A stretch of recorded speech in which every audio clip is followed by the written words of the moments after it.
오늘 드디어 이제 창세기 3장으로 건너왔습니다. 창세기 3장. 이 기념비적인 일이라서 창세기 3장이라고 제목을 특별하게 적어놨습니다. 창세기 1장에서 11장까지가 우리 성서학자들이 말하기를 그냥 원역사라고 얘기를 합니다. 원역사. 근데 원역사고 그 다음에 12장부터 말라기까지 구약의 마지막이잖아요. 이게 무슨 뭐 히스토리라고 하는지 잘 모르겠어요. 이건 원역사라고 얘기를 하는데 원역사가 오리지널이죠. 오리지널인데 이 오리지널에 그러니까 12장부터 말라기까지 어떤 근본적인 근원이란 뜻입니다. 근데 이게 사실은 12장부터 말라기까지의 근원이 아니라 저희는 기독교인이니까 구약 성경을 믿는 뭐 이슬람이나 유대교인이 아니라 우리는 계시록까지 다 포함하니까 창세기 1장부터 11장은 원 역사에다 뭔가를 하나 더 붙여야 돼요. 인류의 원 역사.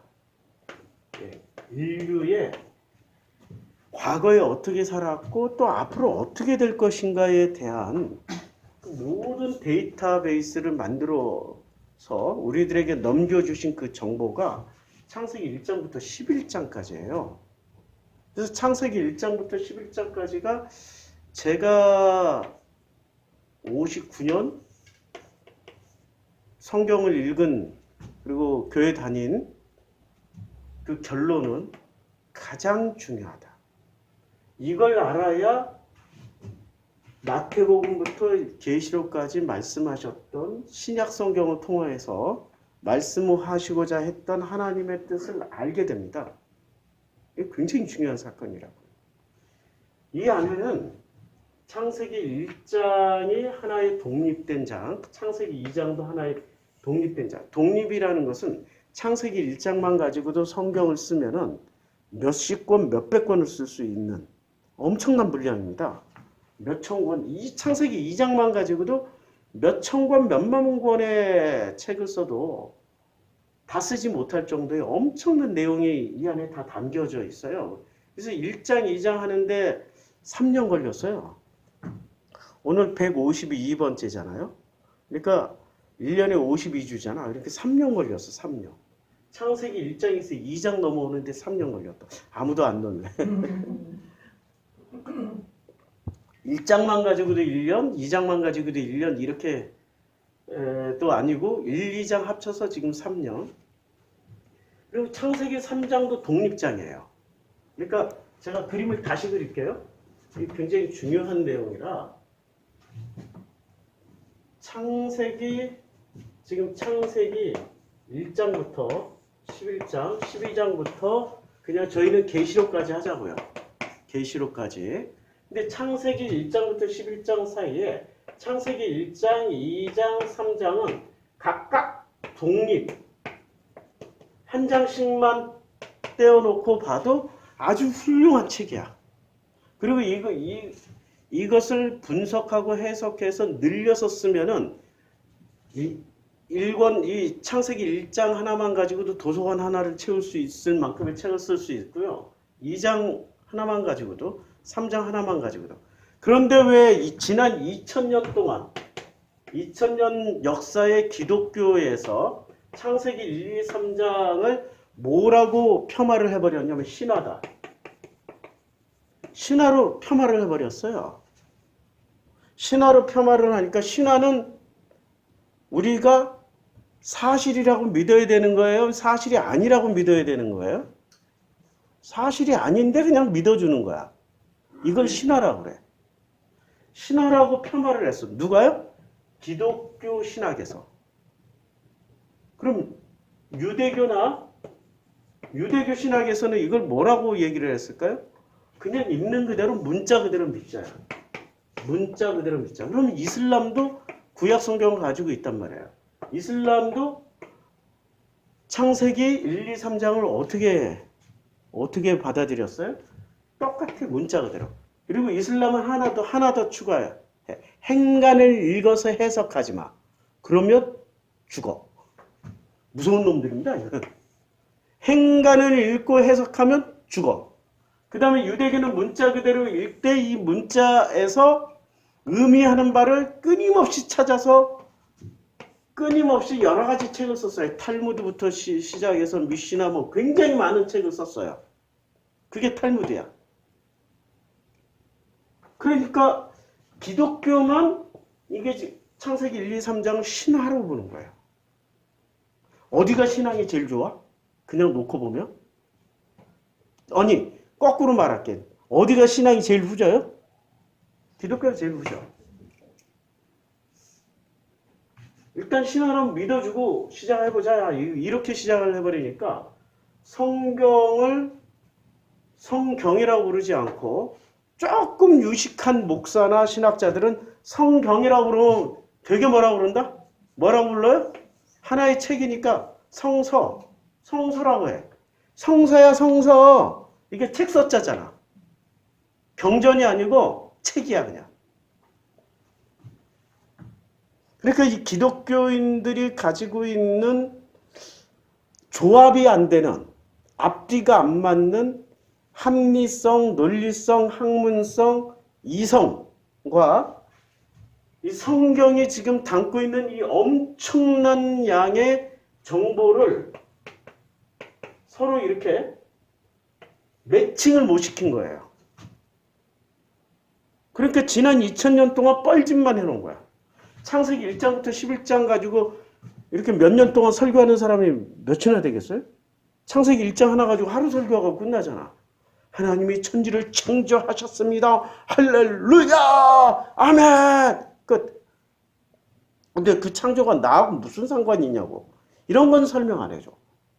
그리고 또 이 창조는 사실이야. 역사적 팩트야. 그래서 믿어야 돼. 이렇게 나오는 창조과학회. 과학이라는 이름을 빌려서 또 다른 신화를 쓰고 있는 사람들. 그 사람들 또 다른 신화를 쓰고 있는 거예요. 그렇게 따라가다 보면 야 하나님 살아계시는데 그렇지 이 모든 천하 만물을 보니까 하나님 창조한 증거 맞네? 하나님 살아계시는데 그 살아계신 하나님하고 나하고 무슨 상관이 있어? 그걸 설명을 안 해준다고.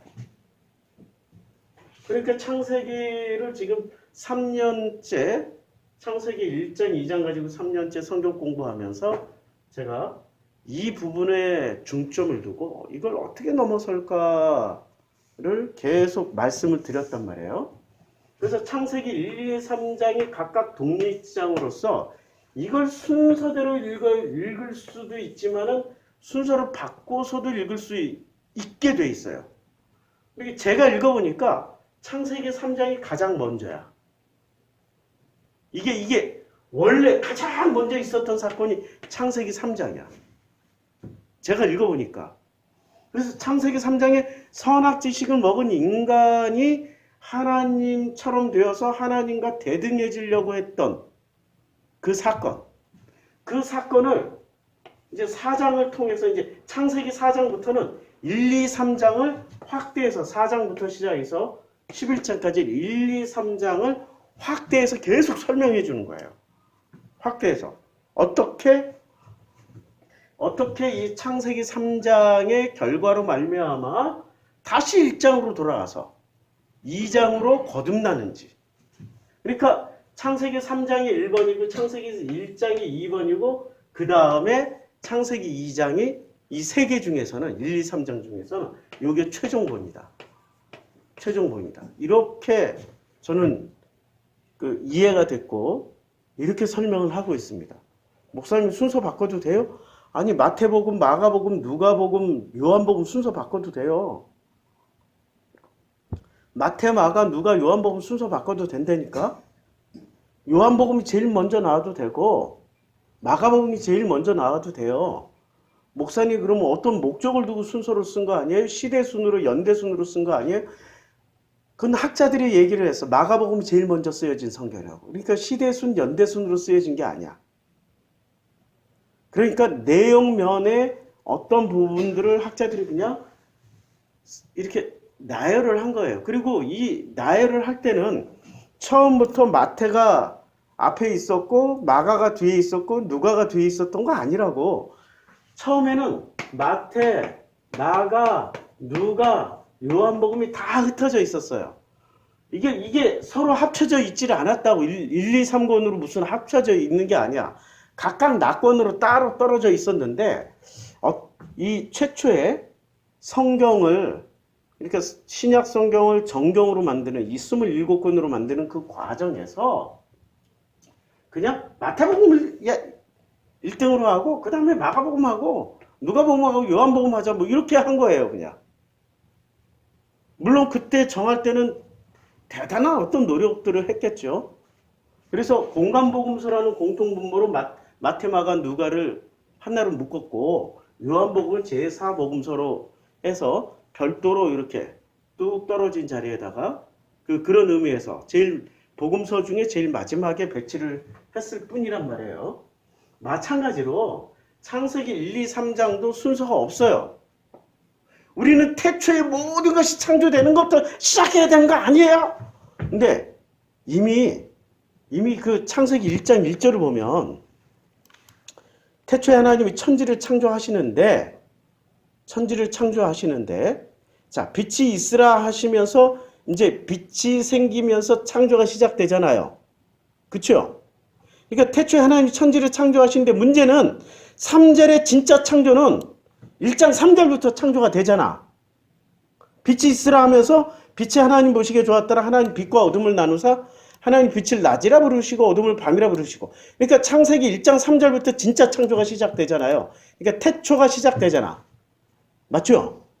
그러면 1장 2절에 있는 땅이 혼돈하고 공허하며 흑암이 깊은 곳에 있고 하나님의 영은 수면 위에 운행하시는 이 장면은 뭐야 이거? 이 장면은 뭐냐고. 이미 뭔가 존재하고 있었다고. 무에서 유를 창조하는 게 아니라고. 지금. 근데 이거를 학자들이나 목사들은 설명해봐 하고 그냥 넘어가 버려요. 아니 솔직하게 그냥 무에서 유창조가 아니라 유에서 유창조야. 그러니까 왜 무에서 유창조를 유로 이렇게 하려냐면 위대하신 엘로힘으로 만들려고. 위대하신, 아무것도 없는 데서 뭔가를 쫙 만들어내셨던 이 위대하신 엘로힘을 만들려고 인간들이 이 앞에 1장 2절을 무시하고 가. 분명히 존재하는데. 그렇죠? 이걸 제가 창세기 1장 할 때 거의 2년에 걸쳐서 얘기를 했어요. 결국에는 이 장면은 빛과 어둠을 만들고 땅을 만들고 식물을 만들고 동물을 만들고 바다를 만들고 하는 그 모든 과정, 아멘, 믿어요. 근데 그 만드는 목적이 뭐냐 이거야. 창세기 1장에 그 빛과 어둠과 땅과 하늘과 식물과 동물과 별과 해와 달을 만드는 목적이 뭐냐 이거야. 누구를 위해서 만들어요? 하나님 자신을 위해서 만듭니까? 아니면 이 땅에 보내신 당신의 자녀들을 위해서 만드시는 겁니까? 하나님 당신이 아니라 당신의 자녀들을 위해서 만드는 거라고. 하나님 당신을 위해서는 뭘 안 만들어도 되고 만들어도 돼. 만들어도 되고 안 만들어도 그만이야. 맞죠? 그런데 꼭 만들어야 될 이유가 있다면 당신의 자녀들을 위해서 만드신 거예요. 그러니까 창세기 1장은 누구를 위해서 만들어요? 당신의 자녀. 이 설교를 듣고 있는 나를 위해서 만든 거야. 그게 태초야. 내가 이 말씀을 아멘 하고 받아들이면 그때부터 나는 태초. 태초라는 게 무슨 뜻이에요? 태초가 요한복음 1장에서는 태초를 뭐라고 번역을 했어요? 시작. 태초라는 바라슈트는 시작이란 뜻이라고. 이걸 우리말에 태초라고 번역을 하니까 아무것도 없는 무에서 유로라는 이런 그 착각을 일으키게 만들어. 그냥 간단하게 시작이야. 시작이라고. 이미 땅이 혼돈하고 공허하며 흑암이 깊음에 있고 하나님의 영은 수면 위에 운행하는 그 가운데 있는 나라는 존재가 시작하는 거예요. 시작하는데 뭐부터 시작해? 빛으로부터 시작을 하는 거야. 이게 또 책이 몇만 권이야. 이 빛 하나만 해도. 빛으로 시작하는 거야. 그래서 뭐로 할 수 있어요? 살아있을 땐 잘 몰라. 죽은 사람들, 임사체험자들. 죽었다가 5분 후에 다시 살아났거나 7분 후에 다시 살아났거나 뭐 20분 후에 혹은 어떤 사람 보니까 세상에 죽어가지고 하루 만에 살아난 사람도 있어. 하루 만에. 그래가 죽었어. 병원에 데려갔어. 근데 의사도 누구도 다 이제 사망 선고를 내렸어요. 그래가지고 이 시체를 어디다 넣었냐면 죽은 사람을 영안실에다 넣어놨어. 냉장고 있잖아요. 냉장고 썩지만 냉장고에다 넣어놨는데 냉장고에 넣어놓고 다음날 염을 하러 갔더니 이 사람이 살아있어. 춥다 춥다 이러고 살아있어. 그 안에서 깨어난 지 얼마 안 되는 거야. 그런데 이런 사람들이 공통적으로 얘기하는 게 안 믿는 사람들. 안 믿는 제일 먼저 뭐부터 만나요? 빛을 따라가. 그러니까 빛이야 빛. 그러니까 우리가 말하는 이 빛은 기독교가 수준이 낮아요. 기독교가 수준이 낮아가지고 꼭 하나님을 높여야 내 종교가 위대하고 강인한 종교인 것처럼 착각을 해. 그러니까 내가 믿는 엘로힘, 여호와, 이름하여 하나님이라는 이 분이 위대하고 강하고 전지전능하시고 무소부지하시고 우리가 바라는 바들이 있잖아요. 이래야만이 내가 믿고 있는 이 기독교라는 종교 자체가 위대하고 강하고 그래서 나는 거기에 소속되어 있기 때문에 나도 위대하고 강하고 훌륭한 하나님의 아들이야. 할렐루야. 아니, 교회가 가르쳐 주려는 게 그런 거잖아. 그래 나는 위대하고 강한 하나님을 믿고 있는 그 자녀야. 근데 내가 행복하냐고. 네가 행복하냐고. 위대하고 강하면 나를 행복하게 해줄 수 있잖아. 근데 이 행복은 어디서 찾는다고 가르쳐줘요? 죽어서 천국 가서. 말이 안 돼. 그럼 살아서는 온갖 고통 다 당해야 돼. 온갖 고통 다 당하고 힘들고 어렵고 없는 살림에도 이렇게 짜내가지고 헌금하고 일주일 동안 직장생활에 죽을 지경인데 그렇게 그냥 과장한테 시달리고 계장한테 시달리고 차라리 보기도 싫은 그것들한테 시달리고 또 교회 가서 주방봉사하고 청소봉사하고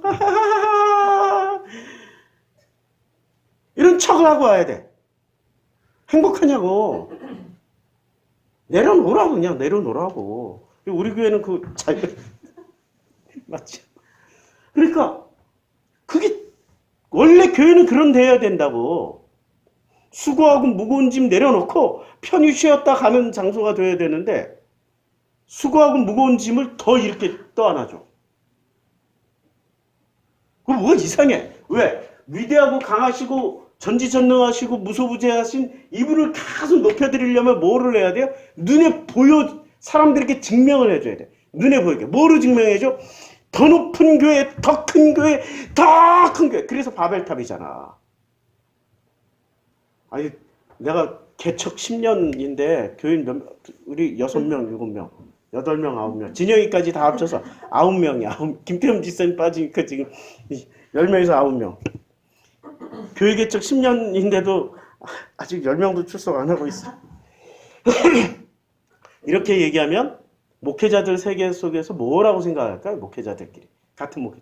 저 무능력한 자. 하나님의 은혜 없는 자. 저 하나님을 믿지도 않는 자. 이렇게 얘기를 한다고. 그런데 대학로교회에서 시작해가지고 홍제동으로 갔다가 하나님의 은혜가 있어서 돈장로님이 오시고 동권사님이 오셔가지고 우리 강남에다가 지금 10만 명 교회 세웠습니다. 할렐루야. 교회 개척 10년 만에 10만 명 교회 세웠습니다. 그리고 사람들이 전부 다 누구를 찬양해? 야, 위대하고 강하시고 전지전능하시고 높으신 하나님을 찬양하잖아. 그리고 목사님 덩달아서 위대한 종이 되잖아. 있잖아. 저기 사랑의 교회 있어요. 오사랑이 있어요. 위대하신 종이시잖아. 그분은 위대하시고 나는 아직 10명도 출석 안 하는 교회니까 초라한 종이야. 그게 기독교의 천박한 수준이야. 하나님을 인식하는 수준이라고. 사이즈로 비교하던 그 시대가 어디서 나와요? 창세기 11장에 떡하니 나오잖아. 그 끝판왕이 바벨탑이라고. 바벨탑은 한마디로 말해서 더 큰 교회 지어가지고 하나님께 우리의 이름을 알려드리자. 여기에 있는 우리 김사망 목사님의 이름을 알려드리고 우리 조용팔 목사님의 이름을 알려드리고 우리 오 목사님의 이름을 알려드려서 위대하게 우리 박수치고 할렐루야 모든 영광 하나. 지금 말이 자꾸 끊어진다. 아유, 욕 나올까봐.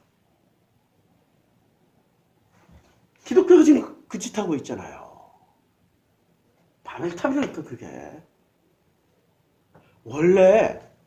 원래 초대교회하고 원래 제가 이집트에 가서 2000년 전의 교회를 보면 교회가 크지 않아요.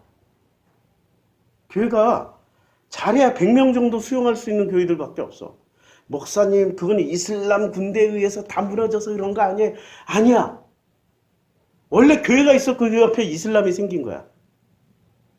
이슬람이 생기고 교회 생긴 게 아니라 걔네들도 함부로 못함으로 그대로 남아있어. 그대로. 보존했다고.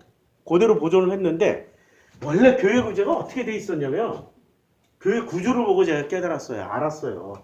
야, 지금 이게 대한민국의 교회나 지금 현대에 우리가 넘겨받은 교회의 형태는 이거는 교회가 아니라 기업이거나 이거는 무슨 기업체 같은 아니면 무슨 뭐라 그럴까?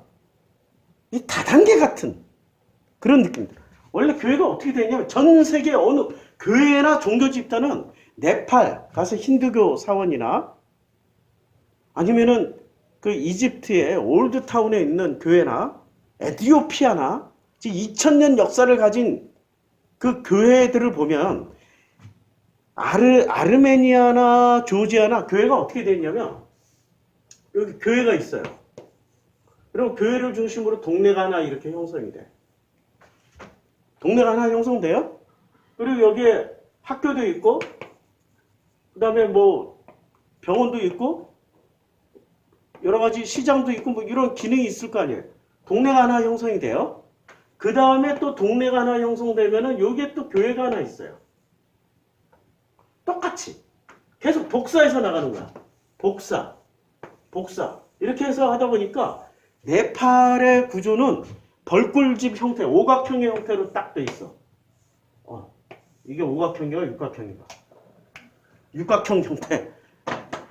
저기 벌꿀집 형태로 딱 돼 있어. 벌꿀집 형태. 이게 전부 다 이렇게 맞닿아 있어. 벌꿀집 형태로. 무슨 그림인지 아시겠죠? 벌꿀집으로 돼 있어가지고 요 가운데가 요 큰 마당이에요. 여기에 신상이 있어. 여기서 여기 집이 이렇게 다 돼 있어. 여기 다 아파트처럼 3, 4층으로 이렇게. 그 고대에도 그렇게 다 지었어. 여기도 집, 여기에 신상. 그럼 나오면 제일 먼저 신상 드리고 요게 다 골목으로 연결돼 있어요. 올드타운도 똑같이 돼 있어. 이렇게. 올드타운. 기독교 공동체도. 그러니까 대형교회 중심이에요? 소형교회 중심이에요? 소형교회 중심이라니까. 대형교회는 애초에 없어. 원래 기독교가 이런 식으로 성장을 했고 이런 식으로 생활 속에 들어가서 생활 신앙이 됐다고. 그런데 현대에 넘어와서는 대형 버스 동원하고 학원 차량 운행하듯이 운행해서 멀리 있는 교인들까지 다 끌고 와서 한 방에 10만 명에서 50만 명 되는 교회가 대한민국에 10개가 넘잖아요.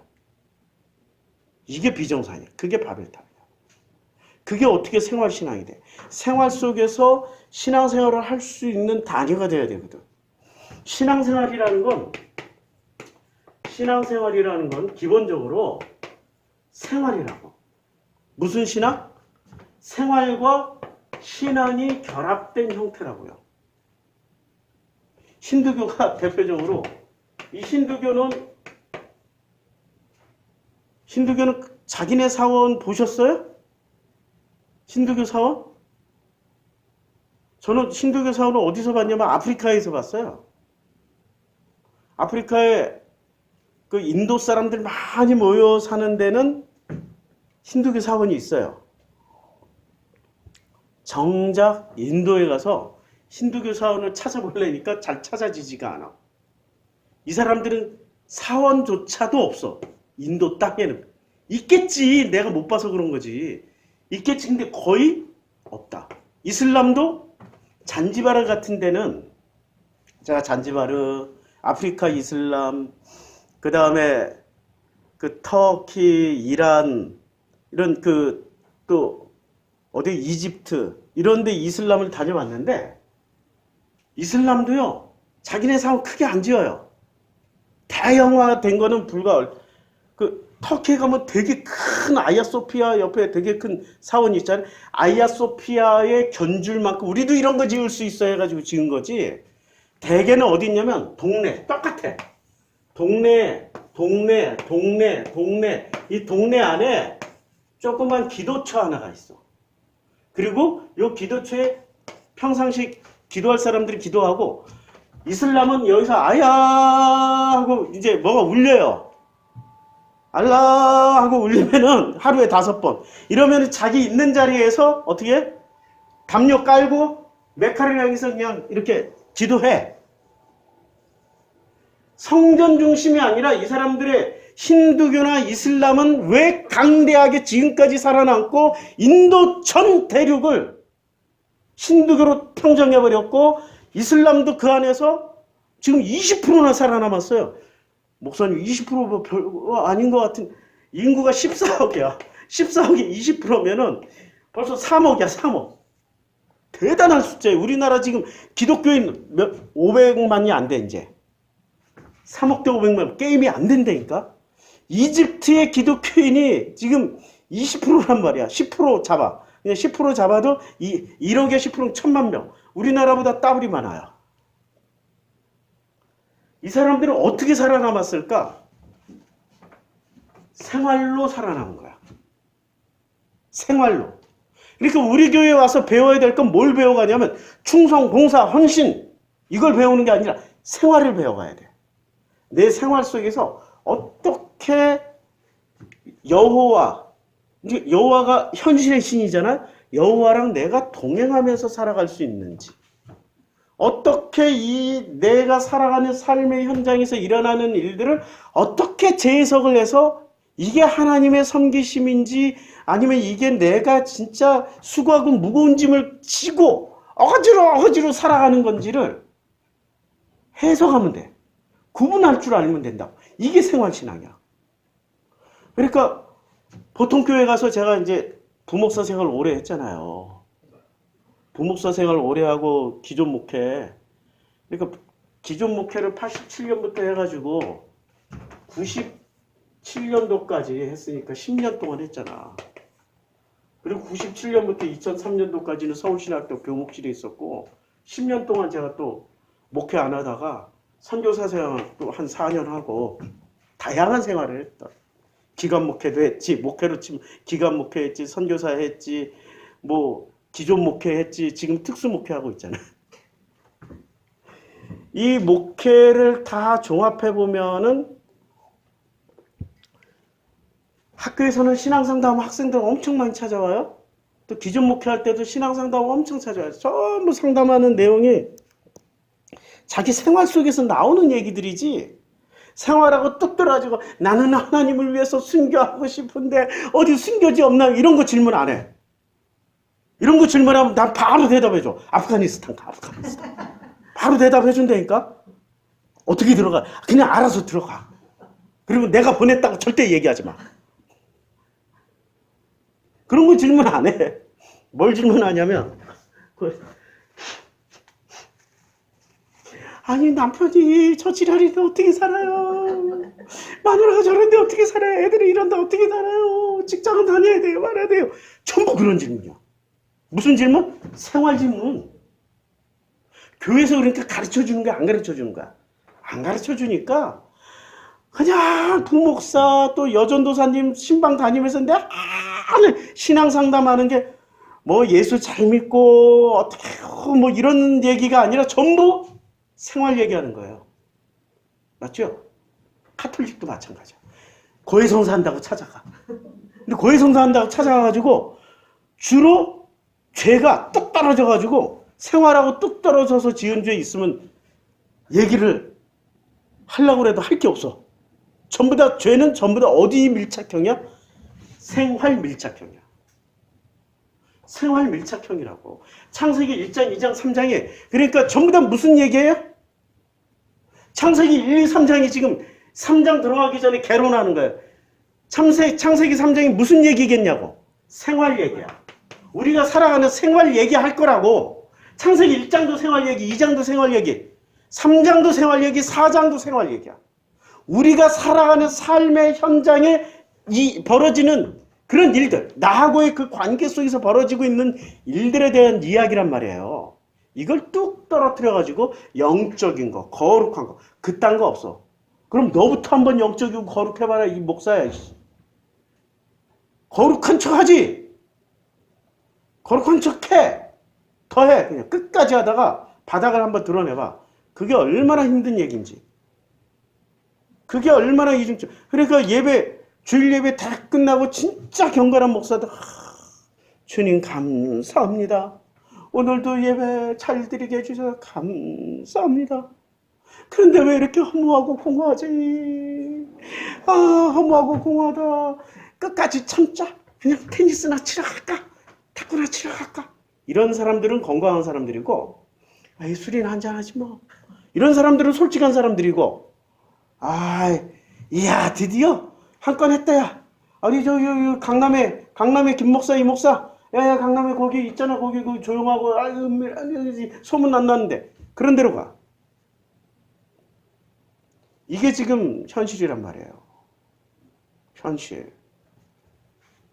생활을 뚝 떨어뜨려 놓고, 이걸 영적인 것이라고 얘기하면서 생활과 삶을 완전히 괴리시켜서 설명을 해온 부작용을 제일 먼저 누가 겪냐? 목사들 자신부터 겪게 돼 있어. 목회자들 자신부터 겪게 돼 있다니까. 정직해보자고. 신앙 생활이라고. 그러니까 창세기 1장도 신앙생활 얘기예요. 2장도 신앙생활 얘기, 3장도 신앙생활 얘기예요. 근데 이렇게 풀어내면은 뭐에 걸리냐면 위대하고 강하신 주님, 요게 걸려. 생활 속으로 이 성경을 끌고 내려오면은 위에서 그 강하고 위대하고 높고 진짜 영광스러운 그분을 생활의 이 구차한 생활 속으로 끌고 내려오면 여기는 진흙탕이거든. 하나님도 진흙을 좀 묻혀야 돼. 이게 지금 이원론 기독교 신학이 가지고 있는 한계가 되어버린 거예요. 하나님을 끌고 못 내려와. 하나님은 지고지순한 높은 데서 나를 내려다보면서 아이고 왜 그렇게 사니? 회개하라.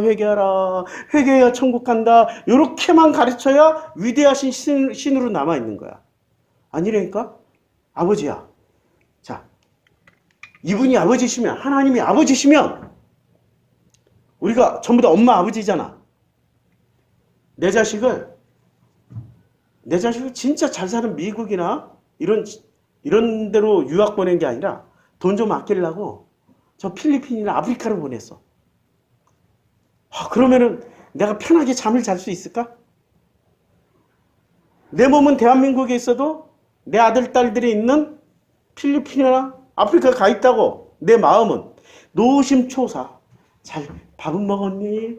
아유 거기 물도 안 좋은데 석회질 물인데 제가 이빨이 굉장히 튼튼했는데 아프리카의 석회질 물 수돗물이 안 나오는 거예요. 가니까 짐바브웨 수도인데 하라레인데 물이 처음 3개월 동안 물이 나오더니 그 다음에는 물이 안 나와가지고 그 땅에 또 우물도 없어. 이웃집에 있는 물 호수로 연결해가지고 그 물 받아서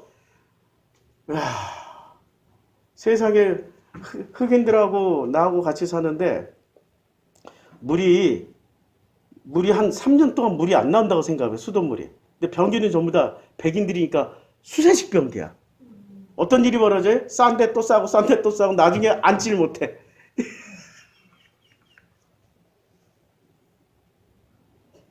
아무리 덮어놔도 냄새가 그냥. 근데 더 큰 문제는 이 물이 석회질이야. 어느 날 라면을 끓이려고 이렇게 했는데 물이 이렇게 쫄았어. 나중에 보니까 하얀 가루가 이렇게 두껍게 남아있는 거야. 라면물 정도인데 이게 뭐지 하고 봤더니 하얗고 빛나는 가루야. 와, 이게 뭐냐 하고 이렇게 맛을 봤더니 이게 분필가루 맛이 나는 거야. 석회질. 그 물을 4년을 먹었다고 생각해봐요. 이게 어금니가 나서 다 날아갔어, 다. 그래서 지금 제가 이가 엉망이 된 거예요. 그때부터 상하기 시작한 거야. 빈틈 생기고 상하고 이게 뼈를 녹이잖아, 칼슘을. 근데 갸들은 얼마나 튼튼한지 튼튼해. 거기서 태어난 갸들은. 나는 적응이 안 돼가지고 사가. 생활 속에서 하나님을 찾아가는 게 우리들이란 말이에요. 근데 우리는 그 사가가면서도 내가 왜 그 견디고 미련한 선교 생활을 왜 했냐면 위대한 하나님을 가르쳐 주려고, 전지전능하신 하나님을 가르쳐 주려고. 이 내게 오는 고난은 고난이 아니야. 그랬더니 하나님이 우리 아들하고 같이 있을 때 그 짐바브웨를 떠날 수밖에 없게 만들어 놨어요. 왜 떠나야 돼? 그랬더니 하나님 말씀해 주시더라고. 너는 예수를 알라. 이렇게 예수를 모른다니. 너는 예수를 더욱더 힘써 알라. 예수 아는데. 세 번째, 너는 예수를 더욱더 힘써서 알라. 그랬더니 이게 어디서 많이 듣던 내용이야. 예수님 대 베드로의 대화인데? 네 번째는 질문을 할 수 없겠네? 알았습니다. 깨갱. 했는데 예수 안다라고 생각했어요.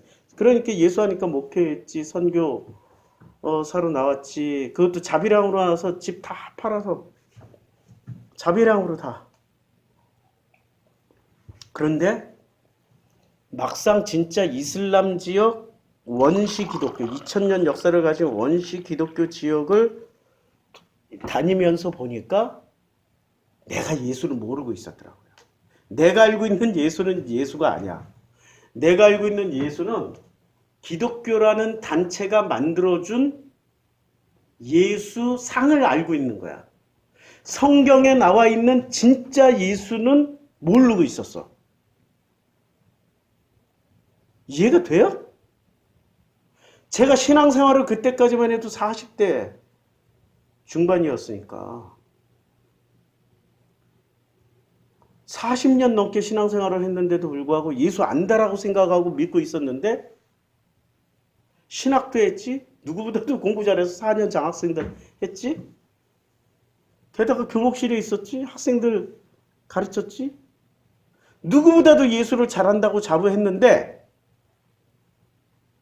막상 몸으로 부딪히면서 생활 속으로 들어가 보니까 이슬람이라는 생활, 기독교라는 2000년 역사의 기독교라는 생활을 가지고 있는 그 사람들 속에 들어가 보니까 내가 예수를 모르고 있더라는 거야.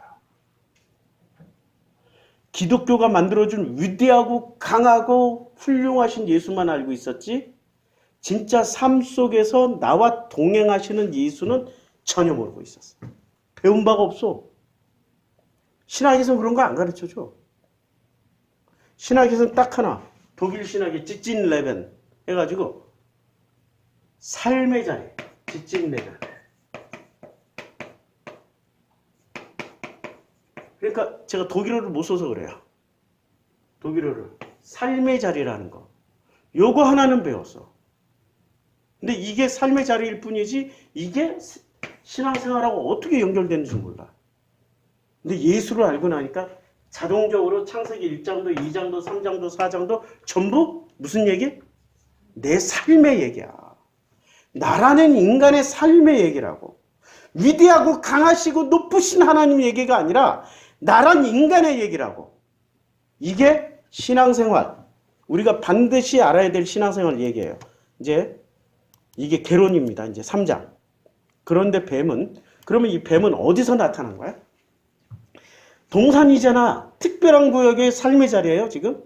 남자와 여자의 삶의 자리에. 여기 지금 아담과 하와라는 이름은 아직 하와는 이름이 있어요, 없어요? 없어요. 창세기 3장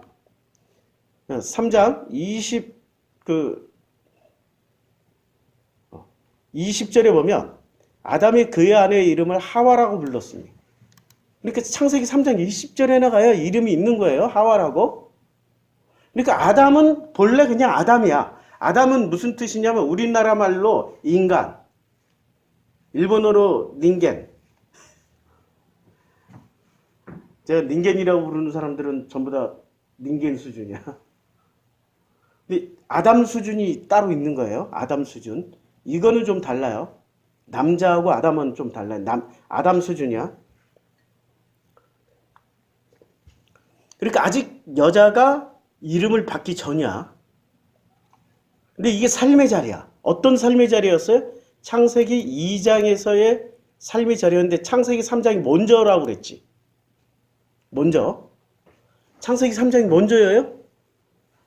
만약에 2장하고 연관시키려면 도저히 이해가 안 돼. 순서대로 하려고 하면은, 자, 남자가 부모를 떠나 그의 아내와 합하여 둘이 한 몸을 이루는데 아담과 그의 아내 두 사람이 벌거벗었으나 부끄러워하지 아니하더라. 아니 이렇게 완벽한데 왜 뱀의 꼬임에 넘어가지? 생활 속에서 아무리 매칭을 시키려도 안 됐는데 그래서 전에는 설명을 못했어요. 찾았어. 아담에게서 취하신 그 갈빗대, 이게 첼렘이잖아요. 그 다음에 내 뼈 중에 뼈요 살 중에 살. 이미 이 말씀 안에 뭐가 들어가 있었어요? 창세기 3장의 여정이 다 들어가 있는 거야. 나의 상처와 결핍과 아픔과 이 쓰라림이 지금 나왔단 말이야. 나의 상처와 결핍과 아픔이. 어디서요? 창세기 2장에서. 그러니까 이 첼렘을 이해하는 게 굉장히 중요하다고. 우리는 첼렘이라고 생각 안 하고 그냥 갈비뼈, 생물학적인 갈비뼈로만 생각한단 말이야. 생물학적인 걸로 생각할 수 있으면 심리학적인 걸로도 생각할 수 있어야 되는 거 아니야? 맞잖아요. 생물은 과학이고 심리는 과학이 아니야? 똑같은 과학이라고. 똑같은 과학이야. 이걸 자꾸 뭐 갈비뼈만이 정설이에요. 그런 주장하려면은 저기 여의도 순복음상에. 거기는 확실하게 갈비뼈는 갈비뼈라고 가르쳐줘. 이 갑질이었을 뻔. 이 갈비뼈가 첼렘이란 말이에요. 이 첼렘이란 뜻이 우리 다 찾아봤잖아.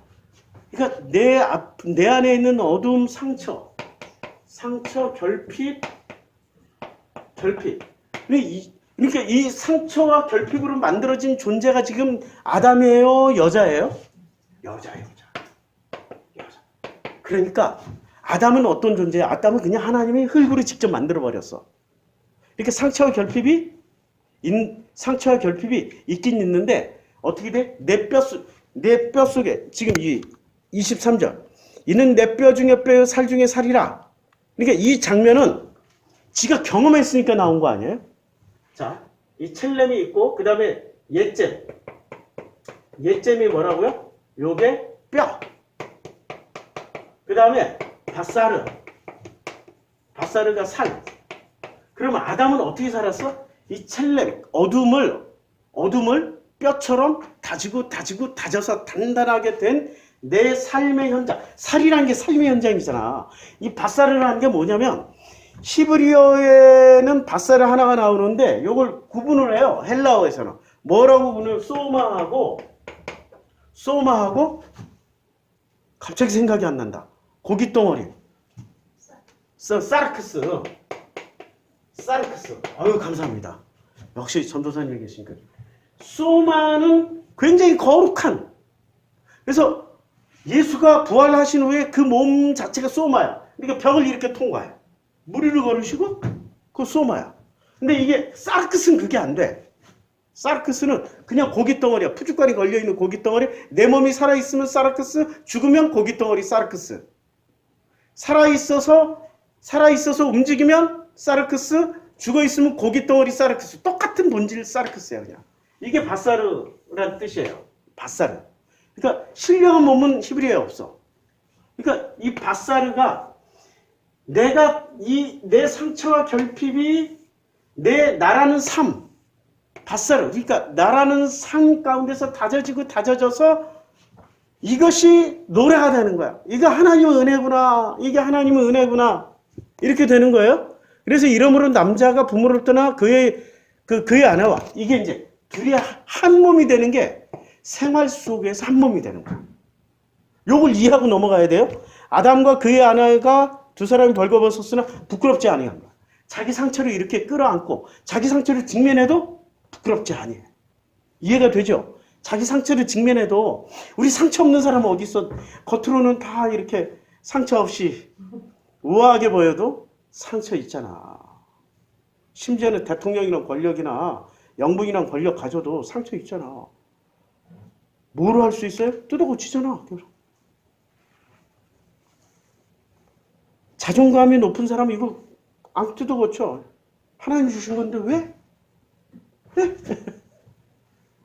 왜? 아무리 봐도 누가 한마디만 하면 너는 코가 왜 그렇게 바로 가서 뜯어고치잖아. 자존감이 낮으니까. 그러니까 이게 지금 옛집 밭살 뼈 살 이걸 통하여서 뭐를 얘기를 해주냐면은 이제는 내 속에서 나온 첼렘이 옛잼과 밭살을 뼈와 살로서 섞이면서 나라는 인간을 몸을 이루면서 나라는 인간의 삶을 살아가는데 부끄러움이 없는 거야. 이해가 됐죠? 근데 여기에 최고의 약점이 뭐예요? 최고의 약점이 지금 첼렘이야. 첼렘. 그런데 뱀은 여호와 하나님이 지으신 들짐승 중에서 가장 간교하니라. 그러니까 뱀이 여자에게 물어요. 여자에게 물을 때 창세기 2장에서는 내 뼈 중에 뼈요 살 중에 살이라고 그랬는데 지금 3장에서는 이게 이제 3장에서는 어떻게 돼요? 뭐를 건드려? 뼈와 살을 건드리는 게 아니라 뭐를 착 건드려? 뼈와 살을 건드리는 게 아니라 요것만 갈비뼈만 싹 꺼내. 그래서 뭐라고 그러냐면 참으로 너희에게 동산 모든 나무의 열매는 먹지 말라 하시더냐라고 했는데 자 뭐라고 그랬냐면 그 생명나무와 선악을 알게 하는 나무도 있더라. 그러니까 좋은 나무가 나게 하셨는데 2장 9절에 그리고 쭉 넘어가서 여호와 하나님이 그 사람에게 명하여 이르되 동산 각종 나무의 열매는 내가 임의로 먹다가 아니라 악할 반드시 먹어라. 반드시 마라. 근데 선악을 알게 하는 나무의 열매는 먹지 마라. 선악으로는 먹지 마라. 이게 지금 밍맹누가 빠졌다고 그랬죠. 전치사 프롬이 빠진 거예요. 선악으로는 먹지 마. 그리고 임의로 먹대가 악할이에요. 임의가 악할이에요. 임의가 아니라 반드시 먹어. 반드시 먹어. 그리고 창세기 3장으로 넘어가면 이 질문이 어떻게 돼 있어요? 참으로 너희에게 동산 모든 나무의 열매를 먹지 말라 하시더냐? 라는 말은 지금 여호와가 하신 말씀이 아니죠. 반드시 먹으라고 그랬는데 반드시 먹으라는데 뭐로는 먹지 말라고 그랬어요? 선악으로는 먹지 마. 다 먹어. 선악으로만 안 먹으면 돼. 라고 얘기를 했으니까 다 먹어도 된다는 얘기야. 먹되 선악으로만 안 먹으면 되는 거예요. 그러니까 이게 만약에 둘이 한 몸이 돼서 내 뼈 중에 뼈요 살 중에 살이라고 그러면 이런 소리를 여자가 들었을 때 이 여자는 어디에 들어가 있는 거야? 이미 한 몸이 돼 있잖아. 아담하고. 이 말을 듣는 순간 아담도 한 몸이니까 같이 듣겠죠. 아니 그냥 있는 그대로 한번 들어보자고. 있는 그대로 같이 듣겠지. 그러면 누가 와서 설득을 해? 아담이 같이 들으니까. 야, 하나님 다 먹으라고 그랬는데 제 질문이 이상해. 저 뱀의 질문이 상당히 이상하다고. 그러니까 둘이 서로 사이좋게 토크 하면서 무시하자야. 가볍게 무시하고 넘어갈 수 있죠. 그런데 지금 창세기 3장에서는 이게 지금 분리가 되어 있는 거지. 여자 따로 있고 아담은 따로 있어. 분리가 되니까. 뼈 중에 뼈, 살 중에 살이 돼 있어요? 안 돼 있어요? 안 돼 있다니까. 이제 설명이 가능해요. 이제 나도 설명이 가네. 아, 이 갈비뼈 하나가 이렇게 많은 설명을 해줄 수 있는 단서를 제공해줘요. 그러니까 지금 뱀이 누구한테 찾아온 거예요? 여자의 정체는 갈비뼈잖아. 첼렘이잖아. 첼렘이 뭐를 자극한 거야 지금? 상처와 결핍과 아픔과 자기의 무기력, 무능력을 자극한 거야. 너가 왜 그렇게 무기력한 줄 알아? 너가 왜 그렇게 상처가 있는 줄 알아? 너가 왜 그렇게 힘든 줄 알아? 너가 왜 생활 속에서 그렇게 괴로운 줄 알아? 너가 왜 그렇게 원하는 것마다 안 되는 줄 알아? 네가 저 나무만 먹으면 돼. 얼마나 끝내줘요. 이게 무슨 얘기와 같냐면은 삶을 가르쳐 주지 않는 기독교인들에게 다가와가지고 삶을 안 가르쳐 줘. 안 가르쳐 주니까 사람은 삶을 제대로 배우면 내 목표가 부자가 되는 것, 무슨 뭐 꼭 성공하는 것, 훌륭한 사람이 되는 것, 그건 부차적인 거야. 내가 행복해지면 성공할 수 있고, 내가 행복해지면 돈도 벌 수 있고, 내가 행복해지면 즐겁게, 행복하게 뭐든지 다 할 수 있다니까. 하지 말라는 소리가 아니야. 오해들을 해. 자꾸 기독교를 이상한 무슨 금욕 종교로 착각을 해가지고, 착각을 해가지고, 내가 행복해지고, 내가 기쁘고, 내가 즐겁게 살면, 이제는 세상에 권력, 돈, 명예 다 필요 없는 것처럼. 아니라니까 내가 행복하고 기쁘고 즐거운 게 절로 따라와. 돈은 어떤 놈이 돈을 버냐? 아니, 어떤 놈이 아니고 어떤 분이 돈을 버냐?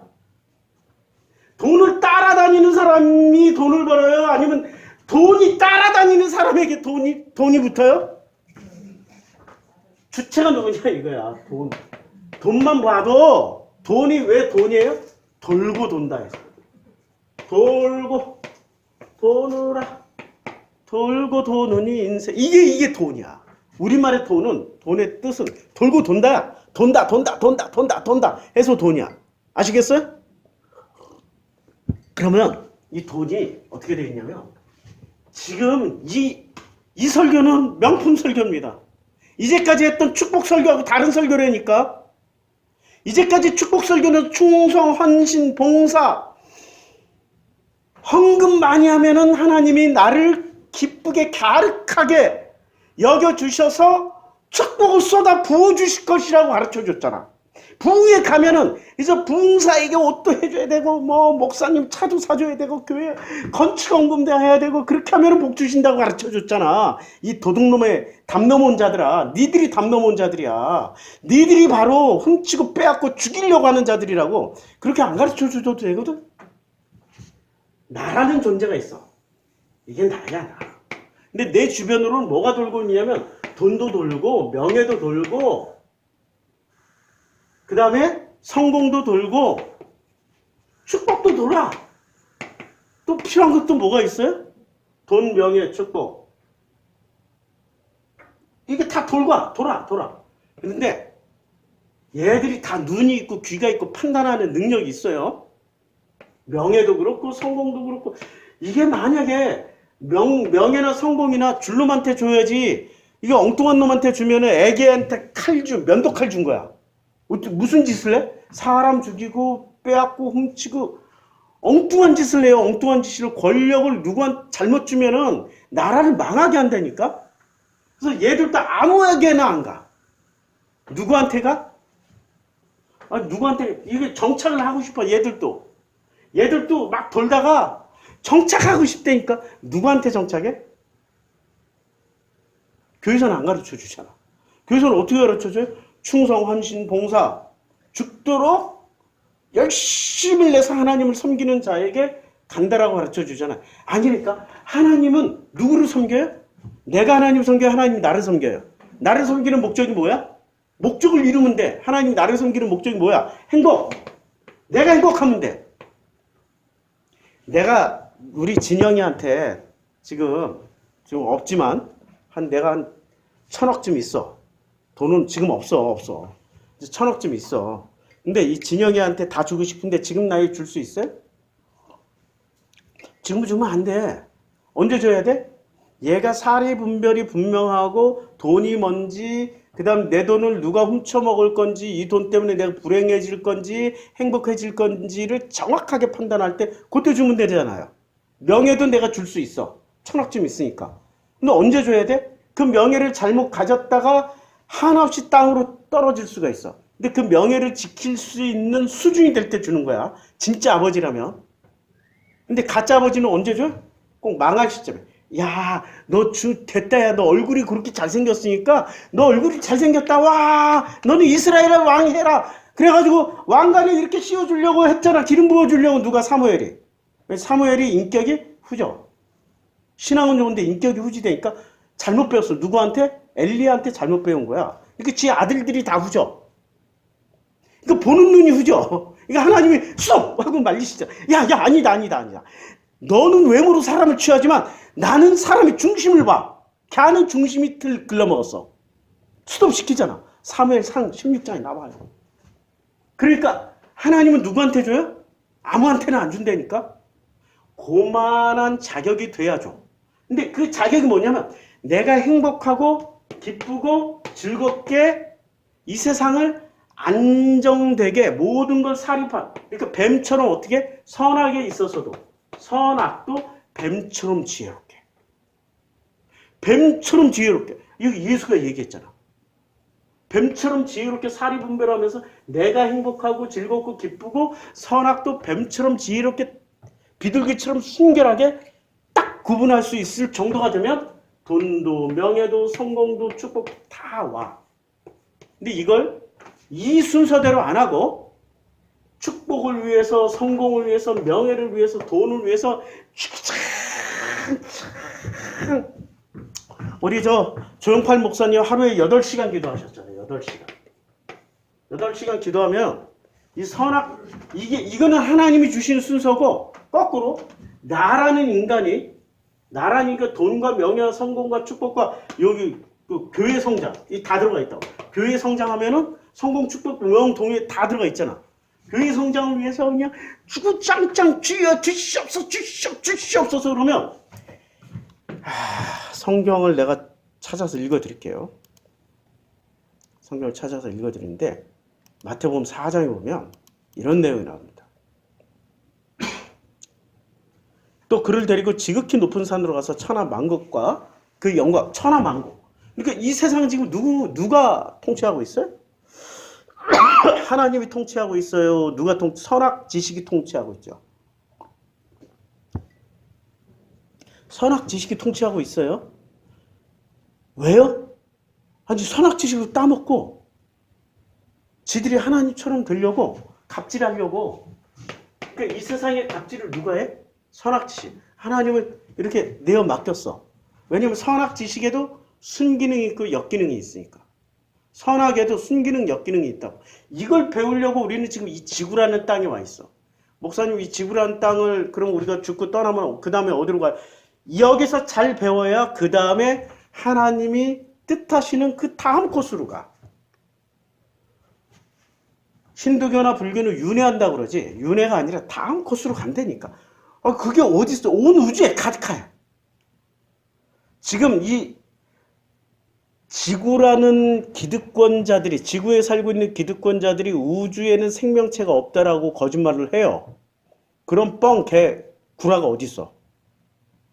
그럼 구라라고. 태양계 하나 태양계 요거야 요거 안 보여? 우주 전체가 지금 이만큼도 안 되고 이 공간보다 크고 이 지금 서울시보다 거기에 태양계 거기에 나란 존재는 보여요? 안 보여. 우리가 어떻게 온 우주를 다 하냐고. 온 우주를 만드신 분이 누구? 창조주 아버지예요. 아버지.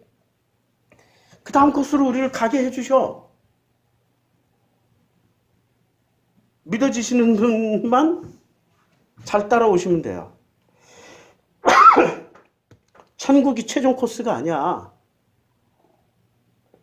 온 우주를 다 영원히 돌아다녀야 돼. 영원히. 온 우주. 그 한 코스 중에 하나가 나야. 나. 이 땅에 살고 있는 나야. 여기서 내가 뭐를 배워야 돼 지금. 뭘 배워야 돼? 예수가 가르쳐준 걸 배워야 돼. 근데 예수가 뭘 가르쳐 주는지 모르잖아. 예수가 뭘 가르쳐 줬어요? 가르쳐 준 게 있다니까. 또 그를 데리고 지극히 높은 산으로 가서 천하 만국과 그의 영광을 보여 이르되 만일 내게 엎드려 경배하면 이 모든 것을 내게 주리라. 그러면 예수 너에게 다 줄게 하는 것은 누가 지금 갑이란 얘기예요? 선악이 갑이야. 선악 지식이 이게 갑이라고. 줄 수 있어 진짜. 줄 수 있어. 그리고 주되 뭐로 다스려야 돼? 하나님의 은혜로 다스리지 말고 뭐로 다스리란 얘기예요? 선악 지식으로 다스려. 요게 거래 조건이었어요. 그러니까 예수가 뭐라고 말씀하셔요? 그게 사탄이야. 선악 지식이 사탄이라고. 사탄아 물러가라. 기록되었을 때 주 너희 하나님께 경배하고 다만 그를 섬기라 하셨느니라. 다만 그를 섬기라. 목사님 이거 봐요. 너희 하나님만 경배하고 다만 그를 섬기라고 그랬잖아요. 그 하나님을, 예수가 말한 그 하나님을 경배하고 섬기려면 예수가 다시 가르쳐 줬어. 조건이 있어. 심령이 가난해져야 하나님을 경배하고 섬길 수 있어요. 애통해야 하나님을 경배하고 섬길 수 있다고.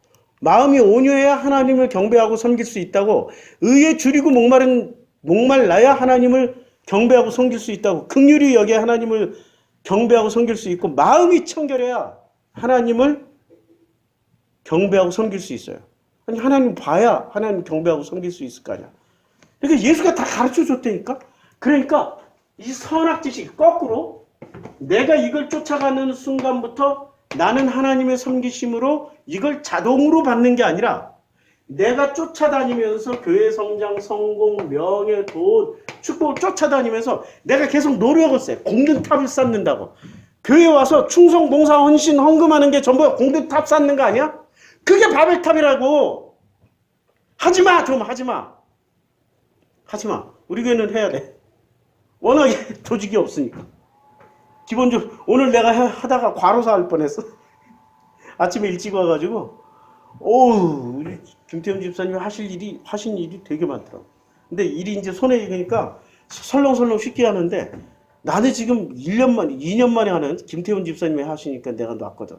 하다 보니까 와서 한숨 자야 되는데 잠을 과로사 할 뻔했다니까. 운전하고 스트레스 받고 왔는데.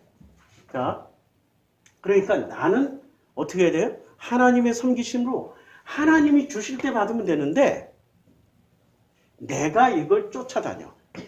그러면 어떤 현상이 벌어지냐면 돌고 돌아. 계속 돌아. 돌다가 어떤 놈이 요 돈이 저거 하나님의 자녀인 것 같은데 얘를 확 망가뜨려서 지옥 자식 한번 만들어보자 해가지고 훅 들어와. 목사님 그 성경에 나와 있어요. 나와 있다니까.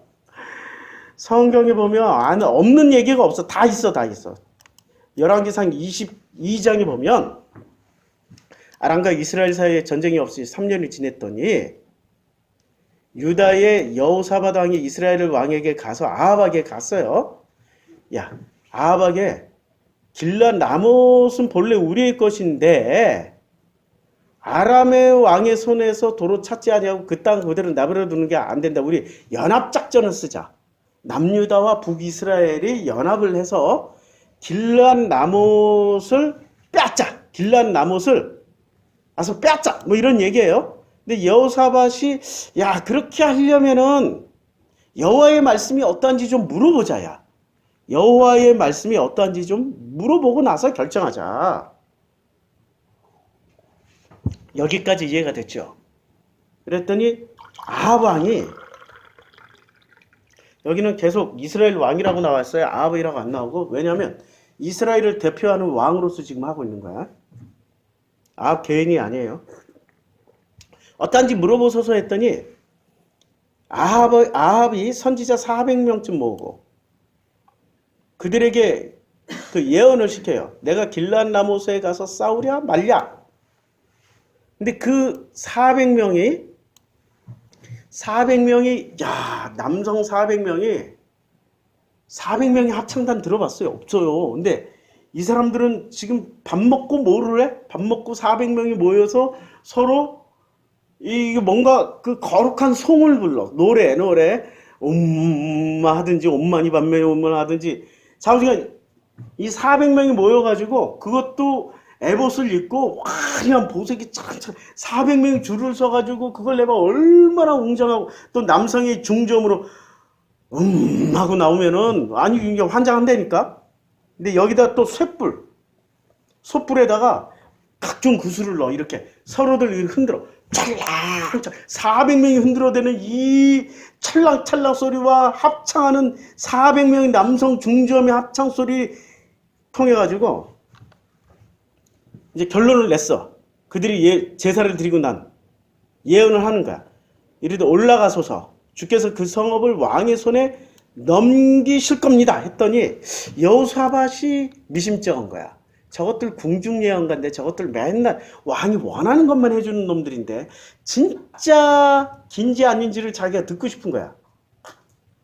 그랬더니 어떻게 했냐면은 여호사밧이 우리가 물을 만한 여호와의 선지자가 또 여기 있지 아니하니까 미가라는 존재를 알았어요. 이랬더니 이 아합이 그놈은 내게 대하여 길한 일은 예언하지 아니하고 흉한 일만 예언을 해. 재수없는 새끼 하나 있어. 이런 거야 지금 아합이. 그랬더니 여호사밧이 야 그런 말씀을 하지 말고 이스라엘 왕이 이제 그런 말도 하지 말고 제발 좀 불러서 한번 해보자. 의심쩍다 미심쩍다 이거 의심난다. 그랬더니 이물라의 아들 미가엘을 속히 오게 했어요. 그랬더니 속히 오게 했더니 이제 그들의 앞에서 왕들 앞에서 예언을 아왕 여호사밧 왕 두 마리예요. 두 마리 앞에서 예언. 어차피 둘 다 뒤져. 둘 다 하나님 명령을 어겼기 때문에 뒤져. 그러니까 두 마리 앞에서 예언을 하고 있는 거야. 그나의 아들 시드기야가 자기를 위하여 철로 뿔들을 만들어 가지고 말하되 여호와의 말씀이 왕이 이것들로 아람 사람을 찔러 진멸하시려. 400명이 뿔로 이렇게 했는데 자기네들 들었다 이거야. 봤다 이거야. 들었다 봤다. 근데 모든 선지자들도 그와 같이 예언하여 이르기를 길랏 나무수로 올라가 승리를 얻으소. 그러니까 이 사람들이 본 게 사실일까요? 거짓일까요? 사실이야. 놀랍게 사실이라니까. 사실이에요. 자, 왜 사실이냐면 이제 미가야가 무슨 말을 했냐면은 처음에는 가짜로 얘기했어. 야, 승리를 얻으소서. 여호와께서 그 성을 넘기지 않나이다. 가서. 그러니까 미가야는 무슨 얘기를 한 거예요?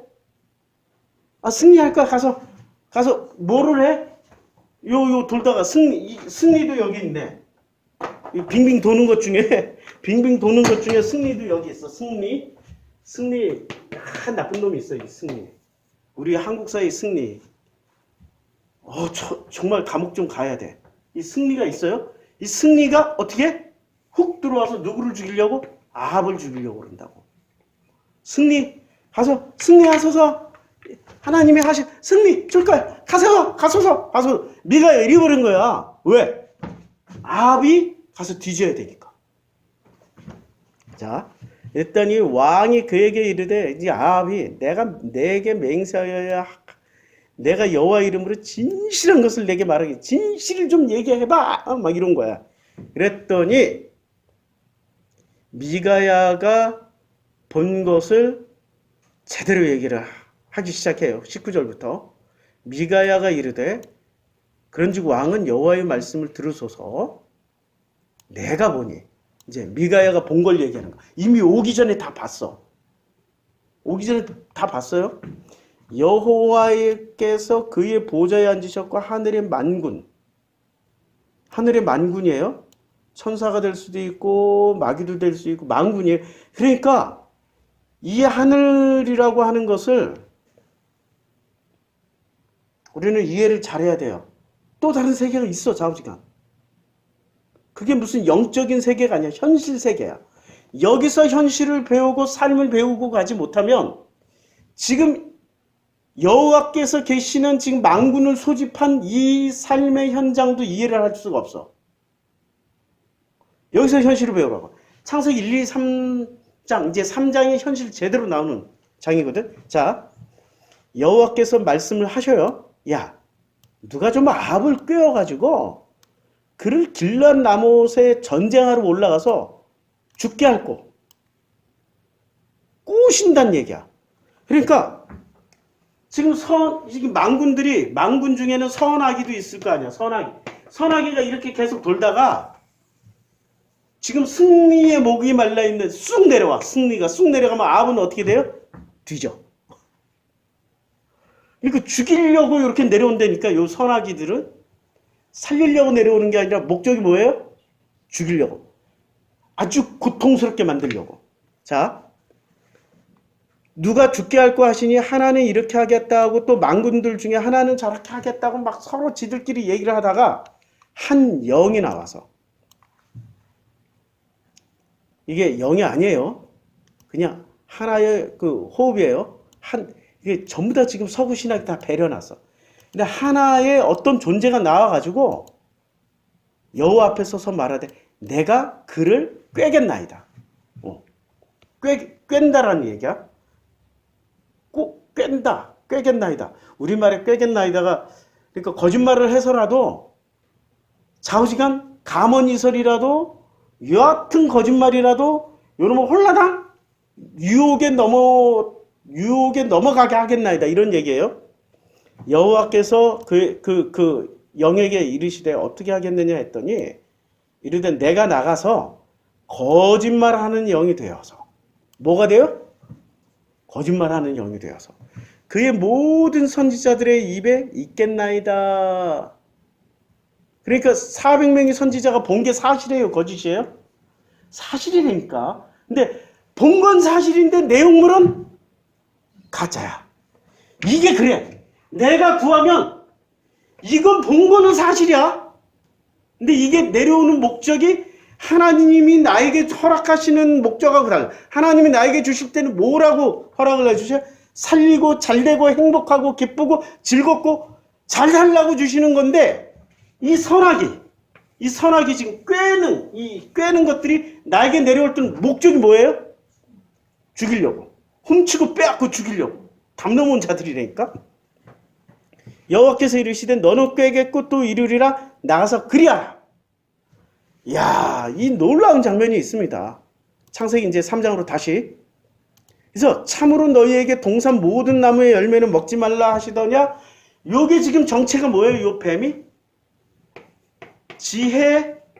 지식이에요. 자, 모든 들짐승 중에 가장 간교한이라고 그랬는데 이 간교가 이게 아름이에요. 근데 이 아름을 성경에서 찾아보면 되게 이 아름이란 단어가 어떻게 나오냐면 아름 슬기롭다 이런 뜻이 돼. 슬기로운 자는